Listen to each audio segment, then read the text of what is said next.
But obviously you don't believe in killing white babies, huh? Not in that context, no, sir. No. What no. context? No context. Just for the sake of this interview, no context, sir. I don't believe in that. There are too many other white forces out here that are much more powerful that I, as a man, would focus on. I wouldn't focus on the babies, sir. I'd focus on the police. This is the new Black Panther leader, Malik Shabazz, attempting to explain King Shamir's comments that black people should kill all white people and their cracker babies. He just said, for the sake of this interview, no, it's not okay to kill babies. Very clever, Mr. Shabazz, but I think that legal tiptoeing, well, it's probably enough for Eric Holder, but not enough for most human beings. But did you notice a more important target? And it was the cops. Some will say that this is just a crazy guy, he's just a Black Panther, they're irrelevant. Well, no more irrelevant than Mel Gibson. I wish they were right. But this thought that the police are white and the man are the oppressor is hardly unique to the Panthers or to African Americans. It's from all walks of life. Let me start with Van Jones. He expressed his views on the police when he said, quote, most of the people who die in police custody do not die from drugs or some mysterious syndrome, but from police abuse.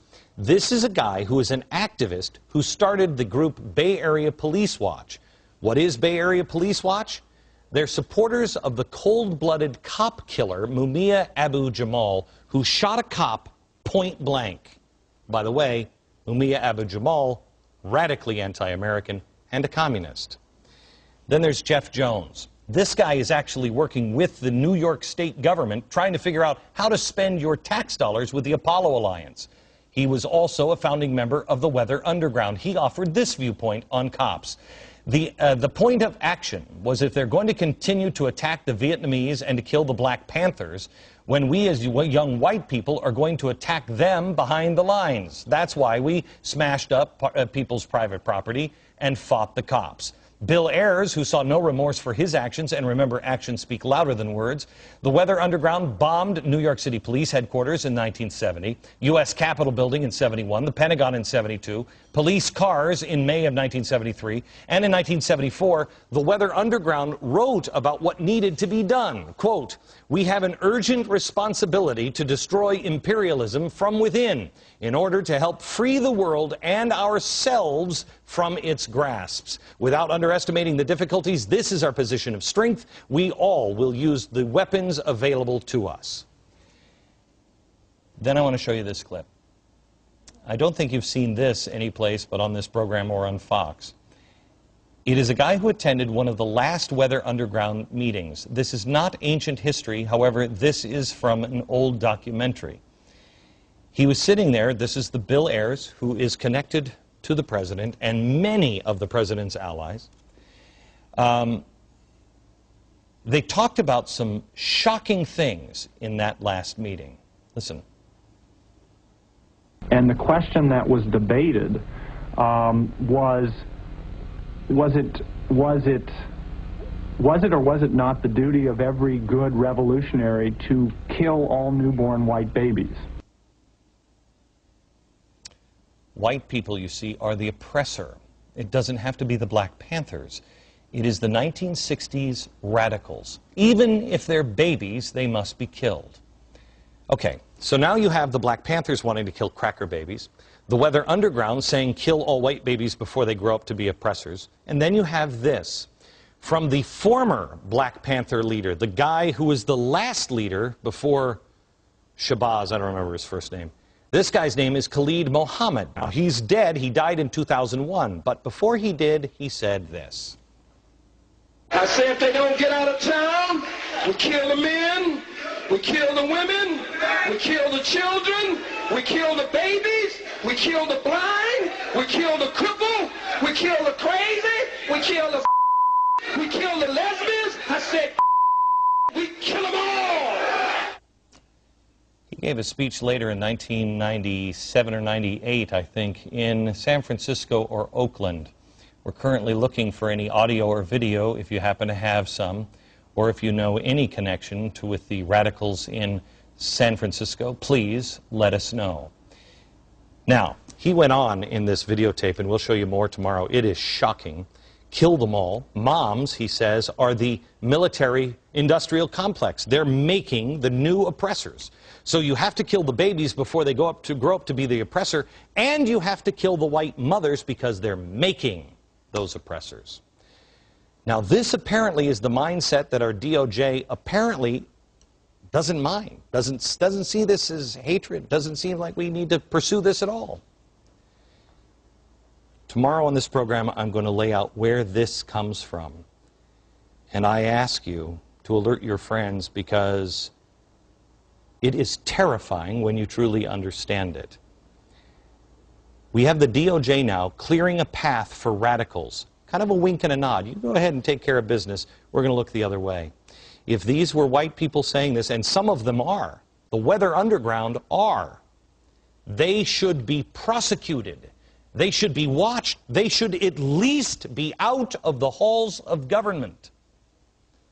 Our DOJ is winking and saying, don't worry, we're not going to prosecute, while they're tying the hands of our cops. More in a minute. America, Glenn needs your help. Send us your story tips, video links, and watchdog findings. We need you, now more than ever. Email becktips@foxnews.com. You know, I wrote this book. It took me almost 2 years to write it. It's a New York Times #1 bestseller, and thank you for that. If you don't have it, it's available everywhere, the Overton window. But I want to read something to you that it relates to what we're going to talk about. This comes from Edward Bernays. He's the author of Propaganda. He's the guy that Goebbels learned propaganda from, worked for the Wilson administration. Massive progressive. He says the conscious and intelligent manipulation of organized habits and opinions of the masses is an important element in a democratic society. Those who manipulate this unseen mechanism of society constitute an invisible government which is the true ruling power of our country. Now, I've taken things like that and made it into fiction to show you what could happen. Let's go into fact now. We've been showing you radicals and radical agendas. The president makes decisions in minutes and hours on some things, and yet takes forever on others that seem to be an emergency to most Americans. Yet the media witnesses it and stays silent. Propaganda? BP oil spill. Media is now being silenced, and no one is even reporting on the silence. Why is the media being kept from covering the BP oil spill? Here are a few things. First, a pilot wanted to take a photographer from the Times-Picayune of New Orleans to snap photographs of the oil slicks blackening the water. Response from a BP contractor who answered the phone last month at the command center was swift and absolute. Permission denied. Okay, all right, that's the contractor. I think I understand that. What about the government? Well, the New York Times reported that the owner of the seaplane that was set to go out with the photographer, he said, we were questioned extensively. Who was on the aircraft? Who did they work for? The minute we mentioned the media, the answer was not allowed. The Times article continued. Last week, Senator Bill Nelson, a Democrat from Florida, tried to bring a small group of journalists with him on a trip that was taking it through the Gulf on a Coast Guard vessel. Mr. Nelson's office said the Coast Guard agreed to accommodate the reporters and camera operators, but about 10 p.m. in the evening before the trip, someone from the Department of Homeland Security's Legislative Affairs Office called the senator's office to tell him that no journalist would be allowed.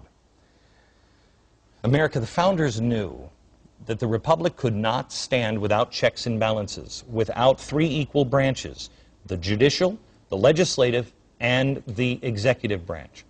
But you also needed a free press. Checks and balances. We have the most radicalized president this nation has ever seen. And the media is not telling you that they are being forced to sit on the sidelines in the biggest national disaster in this country's 234-year history.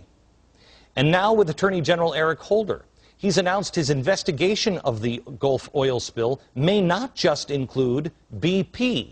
Watch. There are a variety of entities and a variety of people who are the subjects of that investigation. And for people to conclude that BP is the focus of this investigation might not be correct. Who wants to bet that means Halliburton? BP, okay. Who is the focus of this? The ShamWow guy? Payless Shoes? I don't know. Halliburton? I'd bet every dollar on it. Transocean? The owner of the rig that BP leased? Maybe. But is it possible that there's even a wider net cast? Maybe ExxonMobil, Chevron, all U.S. oil companies. We know that this president doesn't like oil. We know that Barack Obama had already reached the conclusion, even before obtaining all available information, as with the police in Cambridge, who acted stupidly. When he was asked if he had spoken with the CEO of BP, here's what he said. I have not spoken to him directly, and here's the reason. Because my experience is when you talk to a guy like a BP CEO, he's going to say all the right things to me. I'm not interested in words. I'm interested in action. What does that mean? He'll sit down and he'll talk to Ahmadinejad.